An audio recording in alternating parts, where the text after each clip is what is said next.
Hey everybody, it's Nick. Welcome back. Sorry we missed last week. I was really bummed about that. I want to make a video, but couldn't find anything that would be a solid topic. I didn't want to force it, didn't want to just kind of come up with something out of nowhere. So we missed last week, but we are back this week, and I'm super excited for what just happened and where we're going to be going forward. It's going to be crazy. So, when last we left our heroes, the players have been exploring this archipelago of islands, basically the Caribbean in D&D, and trying to find a good, safe place for a colony for their home nation. Now, for reasons I cannot explain in this video, the captain of the ship previous was lost to the crew, and a brand new captain, one of the PCs, rose up and took his place. And so that captain decided to go and explore the island of Vorshin to see if it was a good, safe place for a colony. And the players got there, and they tried to weaponize jellyfish, so that was last episode. And they found a tribe of friendly bugbears, they freed an oracle, they fought a mind flayer, they played a game of chance, they won some strongholds. I can't catch you up on everything. Go watch the last episode to recap fully. Pretty crazy stuff. However, one of the major points from last episode was that two of the players got two strongholds from that game of fate. And so the players started off this session wanting to go and explore those strongholds, go find out where they were, check them out, see what the deal was.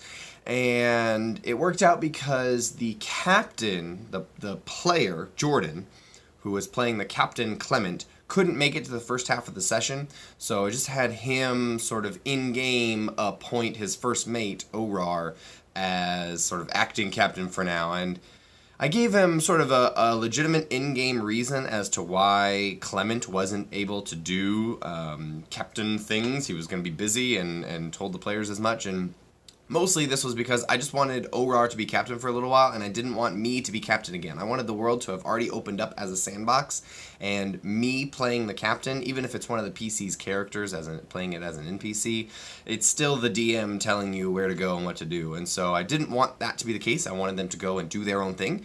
And so I said, hey, I'm gonna go and be in my cabin and read for a couple days. You be captain for now. And so I was trying to match up, real world realities with in-game realities and make it make sense. And the players sort of bought it. They understood what the deal was and went along with it. No big deal. So they set out from Vorshin to go towards their strongholds on a way off other island. It's probably like a week, maybe 10 days away, they think. And they see on the map there is another island nearby that's sort of uncharted, unexplored. They say, hey, it's not too far of a detour. Let's go and explore that island, see what it's about. I don't know, maybe it's a good colony spot. Who knows? So they get to this island. It's kind of small-ish, and it is completely flat, uninteresting. There's no mountains, there's no hills. It doesn't look like there's any civilization, any people as far as I can tell. There's some animals, but it's pretty plain, boring plains. So naturally, the players are dead set on exploring it. Callister, in particular, is fixated on treasure. He is a bard, but he is 100% playing as a classic rogue. He wants money. He is motivated by, as Matt Colville would say, enlightened self-interest, aka greed. And he is very much trying to get as much money as he can for character reasons that we're not going to go into right now. So he is convinced that this totally plain, boring, uninhabited island definitely has treasure hidden on it. So he leads the party ashore to go and explore it. As soon as the players set foot on the island, I tell the magic users that something is wrong here magically.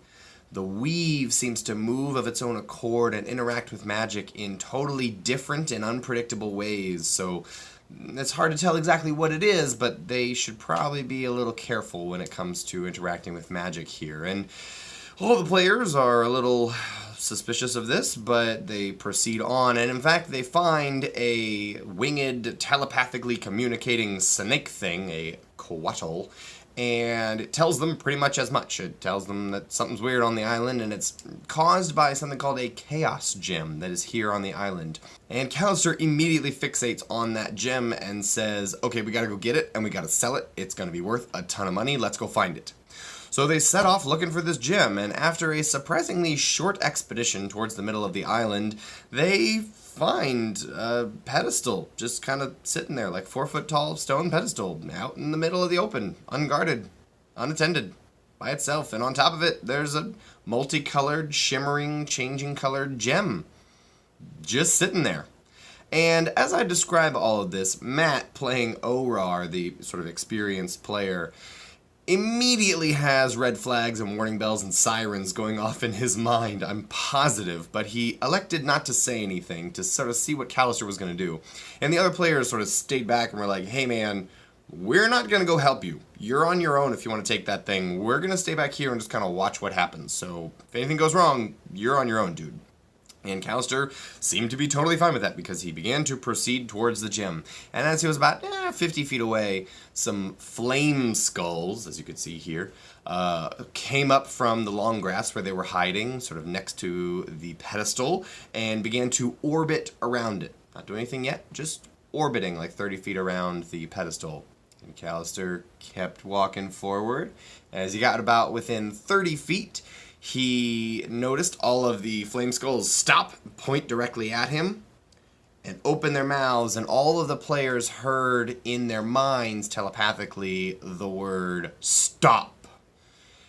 And Callister didn't really take a hint. He kind of decided that maybe that meant not stop, so obviously he needs a lesson in consent. But he decided to keep moving forward, and he then took out his lute and cast invisibility on himself through his magical lute.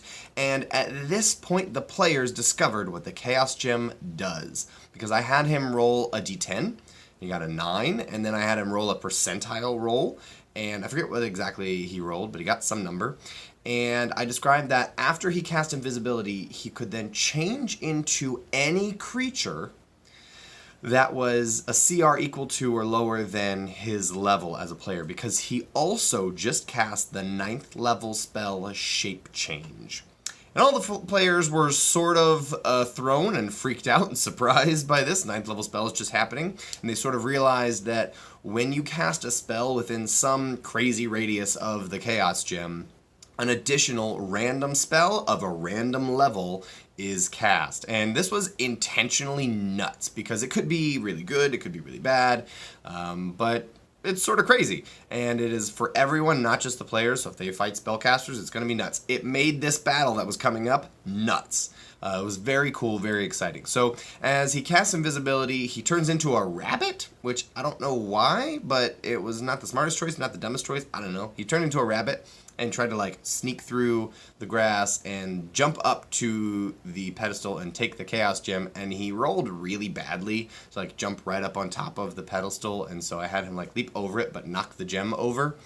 And the flame skulls were looking at where he was and then immediately snapped down to where he was now and just launched a fireball. They didn't know where he was, but fireball hits everything. So they just launched a fireball at him, and obviously his bunny rabbit form did not endure the fireball very heartily, and so he dropped form on that. He dropped concentration. He took like 34 points of damage or something crazy, and he lost concentration on invisibility, and at this point he's like at half hit points, and there's flame skulls. 3 flame skulls are all looking right at him. They just cast fireball on him. The Chaos Gem is sitting on the ground next to him, and they, again, I give him one more chance. I figured I could just murder him right here with these flame skulls. All the players are way back, and they've said they're not going to help him. I could just murder him, but I don't want to do that. Seems poor sport. And so all the flame skulls just say, leave.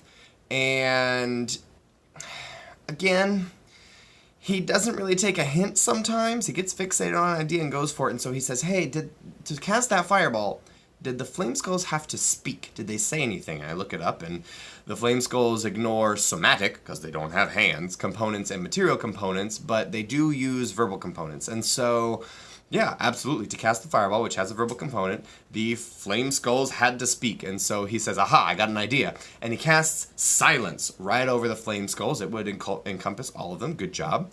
And he grabs the gem and runs. Here's the problem. The flame skulls can fly, and silence is a zone, and it kind of stays on that zone. And so they just moved. On their turn, they just kind of followed him and moved out of the zone, and then cast magic missile on him until he dropped, which was 1 turn. And at this point, they could have continued, I guess, pelting his body, but I felt like he had learned his lesson, and he wasn't going to get the Chaos Gem because the flame skulls just picked the gem up and put it back on its pedestal. They allowed the the other players, to come and rescue Callister's body and stabilize him and limp away from the island. But I thought it was a pretty interesting, amusing encounter. I could have murdered him for it, obviously, but I felt like that would be poor sportsmanship, and it was like a silly little decision on a side quest that didn't really matter, and maybe in the future going forward that kind of thing would kill him, but I thought it was totally reasonable that the Flame Skulls didn't care about killing things. They just wanted to protect this. They were guardians. They were basically undead automatons, was how I was sort of treating them.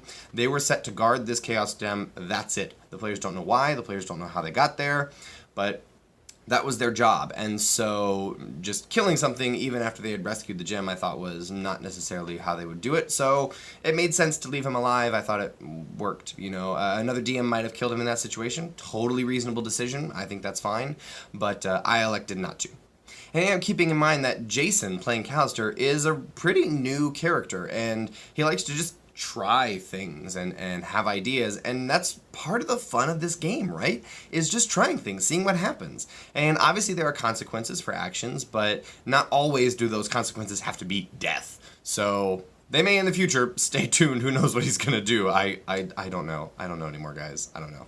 So anyways, the players leave the gem behind and carry Callister's unconscious body back to their ship and sort of limp away quietly, and they set off to a brand new destination, to their next goal. It's a little bit important to note here that I improvised a great deal in this session. I had some random encounter type things that you'll see in the rest of the video, but for the most part, it was just like I had a note and then I just extrapolated in the moment. I had like 5 lines for my whole notes, and sometimes that happens as a DM. There aren't like solid plans for what you want to have happen. For example, this island that we just did, the only real notes that I had here were small uninhabited island, and there is something on the island that makes magic work differently. I don't know, a gem, a sphere, something, and maybe the spells are amplified or cast at a higher level, or a random spell is cast instead of what you cast or in addition to what you cast. I don't know, something like that. Those were my notes, that's it. And the rest was just improvised, which can be scary and really daunting, but also is super fun and interesting in the moment because you're creating alongside the players. You're making it up. You don't have all the answers. And that can be really daunting as a newer DM, but I want to encourage you to give it a shot sometime, to just have vague notes and go for it, because you learn a lot through that improvising process and it feels more natural as the players are creating. I don't mean to say that you should improvise everything, because that's really overwhelming sometimes, but a couple of times just say, hey, this is all that's here, and my mind will fill in the blanks in the moment as it's happening, and it will be natural and organic and feel real in the moment, because it is. So I want to encourage you guys to give that a shot if you haven't, and maybe try to pepper some more of that into your games from time to time as it feels natural. Anyways, so the players get back to their boat and begin to discuss what should we do next. And there was some discussion about this. Originally, I had thought that it was dead set. Everyone's going to the strongholds, no big deal. And that was what some people wanted to do. But Travis had a bunch of money and wanted to go back to the city of Volta, where they pretty much know is the only place you can spend money. And so he wanted to spend his money there and upgrade some new stuff and buy some things, and so he was excited to do that. A couple of players wanted to go and pursue those pirates who had attacked them a few sessions ago. They were sort of, licking their wounds, they had hoped, and were hoping that the pirates were still weak, and so they wanted to go attack them and get all their treasure.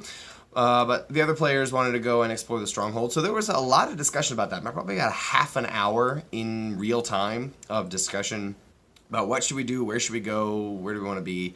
And props to Matt playing Orar. He didn't really want to be like, hey, I'm the captain, authoritative decision, but he also didn't want to do some of the things that might have been less intelligent. So he was sort of trying to guide the conversation without like putting his foot down, which was great on him. I also had lots of really interesting ideas and things I wanted to contribute and things I wanted to remind the players about, but I made sure to keep my mouth shut, because I feel like when tips and advice and things like that in the planning process come from the DM, it's sort of ironclad and like, this is what you must do, or this is a good idea because the DM said it. And I didn't want it to be that. So I made sure to keep my mouth shut, even though I had some good ideas. I wanted to remind the players of some things that they knew and details of the map and stuff. They had the map in front of them. They had all the information they needed. And so if they were going to make a bad decision, it was on their own. I didn't want them to just have an idea suggested to them by me and then pursue it, because that robs them of the joy of that planning process. So as hard as it was, I kept my mouth shut during that whole conversation and waited until they had decided where they wanted to go. And they indeed did decide to stay on the same course of action that they had initially set out for, the strongholds. Some of the players talked a little bit about like not wanting to metagame, but I don't know what Nick has prepared. And I was like, no, stop. Because I have everything prepared. I told the players this. I have everything prepared. That's the whole point of this, is that I have everything prepared. And what I mean by that is I have the ability to improvise anything that we need to do, or I can stall them until the end of the session when I can go and plan it. I didn't say that because I didn't want to rob them of the reality, but I wanted to enforce that I know everything. Because I think that is one of the jobs of the DM, is to at least act like you know everything all the time, even when you're making it up. Okay? Because the players think that that's real. If you're making it up, it's not real, but if you know it, then it is real. It's the same thing, and it's dumb players' psychology. I do the same thing as a player, though. It's real. If they think that you know it, then it becomes real. So I wanted to tell them, hey, I know everything. I have the whole world planned and ready to go. If you guys take a left turn and go off this map that I've given you, I am ready for you. And so I wanted to shut down that metagaming of like what Nick has prepared, because that was driving me nuts. I'm not going to play like that. Don't go where you think I want you to go. Go where your characters would go. So we had a little bit of conversation about that, and some of the new players who didn't really know how it was going to work and didn't want to like derail me a little bit, but I was like, no, you can't derail me. I'm the DM. I am the world. So that was a fun little conversation. So they pressed on, and they later saw this mountain that was coming up out of the ocean. It wasn't on their map anywhere, and so they sort of detoured a little bit to go and check it out. They wanted to at least map it and see what it was. It was totally barren mountain, just kind of a rock coming up out of the ocean. And they said, well, let's just like real quick explore it, see what's going on. It's probably not that big a deal. So they hop on, it's like nothing really there, it's just barren rock, and Callister uses Fly to go up and check out what's on top of the mountain, and he sees a nest up there. A large nest, like an enormous nest, like the size of the entire mountaintop kind of nest. And as he comes up over the edge of the 12-foot tall, 13-foot tall rim, something like that, he sees 3 little baby birds. They're so small. Well, okay, no, they're the size of cows. They're little baby birds, the size of cows. And he starts to put 2 and 2 together and realize that these are the little baby chicks. How big is mom? And he does a quick glance around for treasure and bolts immediately and says, guys, we gotta get out of here. And so he puts 2 and 2 together, because if they had killed those baby rock, which the rocks, they 100%, not like with a K, like the bird kind, whatever. If they had killed those, then mom would have 100% come after their ship the next day. So they dodged that encounter by not murdering a bunch of babies. Good job, them. That would have been really interesting, I think. So next in their travels, there was a large storm that came up. So we got to use a skill challenge to see how they interacted with the storm. And unfortunately, they failed. And the foremast was snapped in half or something, so they have to go and repair that at some point. Their ship is kind of limping along at this point. They still have the main mast, but the foremast is snapped. So we got to do that. And as you can sort of see, a lot of this was just random travel encounters. I didn't really have anything prepared last week for what they would do when they got to the strongholds, and I'm sort of stalling a little bit and wanting to prepare that more. And so we will have all that prepared this weekend, I think. So we may interact with some of that, who knows. But it was sort of some random travel encounters to slow the players down as they were making progress towards something I didn't really have prepared yet. So one of the last things that happened in the session is they met with a merchant vessel. They weren't sure if it was pirates or not. They recognized the ship's flag as, another country, but we'll see what it is. And they were sort of ready for battle, but didn't really start fighting. And then there was it turned out to be a merchant vessel from the nation of Ilithane, half-elven nation. And they gave information and traded and bartered a little bit with these people, and sort of caught everybody up on what was going on in the region, gave the ship from Ilithane some more intel on places you maybe shouldn't go to New Andras because it's a little bit zombie vampire-esque there right now. And in exchange, they sort of bought some supplies and things from the merchant ship, and it allowed Travis to buy supplies for a new gun for his gunslinger. And he's sort of a new player who's a little bit obsessed and fixated on never missing. And I don't know why that is, but that's something in his player psychology really, really values not missing and hitting in combat. So I let him I worked up a shotgun for him to, be at close range. He has advantage or something like that on hitting. I have the exact stats I gave him for the gun, but he was able to sort of purchase supplies from the merchants from Ilithane and begin to craft his new weapon. And I recognize that advantage at certain ranges is like really strong, but I'm sort of okay with his guns being pretty strong because it's going to be really, really difficult, nigh impossible, to get magical guns, and there's going to be plenty of things that they fight down the line that take half or no damage from his guns because they're not magical. So they're going to be kind of strong against certain opponents, but almost useless against others. So it's going to be interesting to sort of see how he deals with that. I'm not certain. But the players are also totally fine with having somebody else who wants to be in close range to mix it up with melee combat with Tico the Monk. So they're excited to have another, like, the fighter who has actually got a lot of health is able to mix it up in the front line. So wanting to give him a chance to try out his new gun and not go the whole session without using it, because he talked to me before the session about how it would be and what it would be like and stats for it and stuff. So I wanted to give him this gun and then figure out how's he going to use it. So I attacked the ship with a giant squid. Now, it's important to note that I never said giant squid. I never identified what it was. I just said something hit the bottom of the hull of your ship, and tentacles came up over the sides as the players looked over the edge. And immediately, all of the players 100% assumed Kraken. They started saying Kraken. They started talking about having to fight the Kraken. How are we going to fight this Kraken? We got to escape the Kraken. Krakens are crazy dangerous. It was marvelous, and I never corrected them because it was not a Kraken. Why would I throw a Kraken at my 5th level players? That's crazy. I gave them a giant squid instead, which there isn't a stat block for. I just kind of made one up based on ballpark guesses. So during the ensuing combat,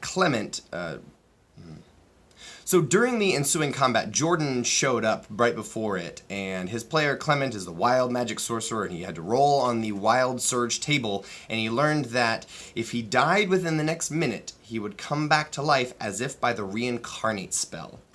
And even if it made no sense for his character, Jordan was very interested in trying this. He wanted, how often do you get to be reincarnated? It's a crazy high-level spell. I want to do it. And so he kept talking about how he was going to, like, die trying to kill this Kraken. He kept calling it suicide by Kraken. And so he kept trying to figure out, how do I suicide by Kraken? He was going to try to get eaten by the Kraken and then cast fireball on himself and blow the thing up from the inside. And it was very amusing watching him plan his own death. And so he ended up just, like, going up to one of the tentacles and casting fireball and blowing it up. And the problem is all the players, right, knew what Jordan was trying to do, but none of the characters knew what Clement was trying to do. So Callister, playing his role of bard and trying to help out, casts Healing Word on Clement as he is bleeding out. And it then created a very interesting situation where Clement had to explain that he was trying to commit suicide so that he could be reincarnated into a new body to all of the characters, but the time was ticking on the 1 minute thing. So all the players helped out by murdering him in cold blood. They just kind of executed him point blank, which was really funny, but all the crew are super thrown off by, like, really freaked out. So I don't know what that is going to do next session, but I'm sure they're going to have to start by talking to the crew a little bit about why they murdered the captain in cold blood. So Clement died and was reincarnated. He is no longer human. He is now a half-orc, which I believe actually will come into play in coming sessions. It will be more important that he is a half-orc than a human, or at least it'll interact differently if he was a half-orc than if he was a human in kind of a meaningful way. So I'm looking forward to that. I think it'll be really interesting to see what they do with it. Really cool. However, that's where we left things. We ended the session there. The ship is sort of limping in with a leaking hull from where the squid tried to chew away at the hull, and a broken foremast, and they can sort of see their stronghold in the distance, but they don't have it yet, and it's overgrown, and there may be people living there, who knows. They also are in sight of something called Keel Crush Cove, which is a channel between the islands that they're next to, and they just know there's a bunch of shipwrecks there. So they may try to use some of the shipwreck stuff to fix their ship. They may go into the jungles to get some trees to fix their ship. They may go straight to the stronghold and see what's there. I'm not really sure. I don't know with these players anymore. Who knows what players are going to do? So I'm basically going to prepare everything in the whole zip code and see what they do. I don't know. But next session is going to be really interesting because it always is with these players. It's super fun, super entertaining, so I hope you guys are having fun. I know I am. Thanks for watching. I'll see you next time.